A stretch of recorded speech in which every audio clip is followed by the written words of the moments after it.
Hey guys, today we're going to make a video on my project board. So now this project board, as you can see, so this is what I did on this project board. Now this one was a little more, this was a lot harder to do, but I finally did this project board, and here's what we did. So as you can see, I got everything all tucked in except for the outlet right there, which I'll have to do that. But what I want to show you is see how many wires are. Well, yeah, we'll show you that part real quick. You can see, so I finally just finished this up so you can see how many wires are coming out of there. There's definitely a lot of wires. So what I did is, here's what we did. So I also have some diagram pictures on here as well. So we did a switched outlet, which is the top, and then on the bottom outlet we did a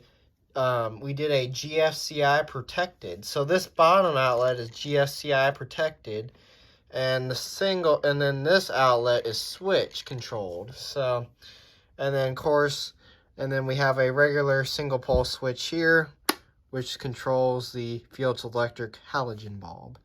So, of course, that was just basic wiring there. So just rewiring everything. And then here's our GFCI outlet. So what we'll start off with is we'll start off by showing the GFCI. So of course, reset the GFCI, and you can see that that outlet is GFCI protected. Now if you turn this on, nothing is affected by the circuit. So say you're gonna trip it now. So as I trip it, just the outlet goes out. Now, I am also going to show that the outlet is switched. So, here's what we're going to do. Put this back on the tripod here. I'm going to show that the outlet is switched, but just to show you how that works. And then trip it. Just like that. So, alright, I'm going to unplug it. Of course, I'm unplugging it for safety reasons so I don't get shocked here, because we're going to move the plug here into this outlet, screw our bulb in, plug it back in, and now we will demonstrate the switched outlet. So we got our bulb in, and well, I guess what we can do is we can go ahead and turn this back on, and that is our switched outlet right here.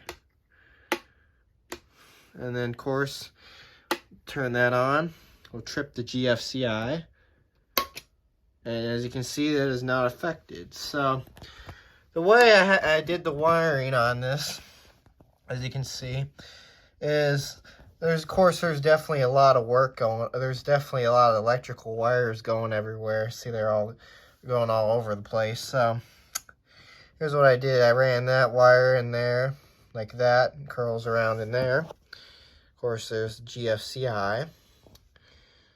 So definitely you could see there's definitely a lot of work going on in here. So this wire was on that side of the outlet, so that's why that's capped off like that. I had a jumper wire that was extended to that, but that was to keep the bottom outlet hot.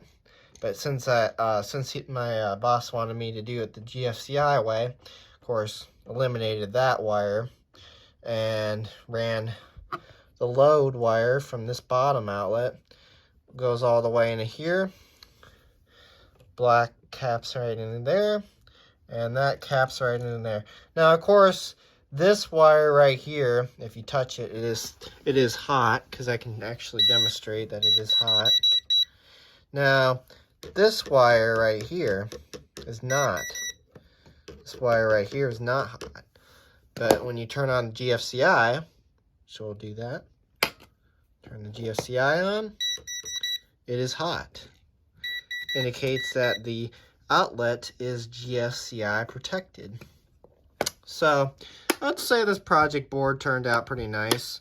Definitely did take a lot more. It definitely did take a lot of work because I had to rewire this to a to make this bottom outlet GFCI controlled. So this definitely took a lot more work to do on this, but at the end we got it working, and that is good. So of course what we can also do is we can also do a GFCI test, which you stick a plug in there and trip it, but yeah, as you can see, the rest of the circuit is not affected. Just the bottom outlet is controlled by the GFCI, and that's how it works. Which I'm really glad how it turned out. Of course, we can turn everything on, but yeah. And that is the circuit that I did. So definitely a lot of work behind this, but anyways, thanks for watching and have a great day.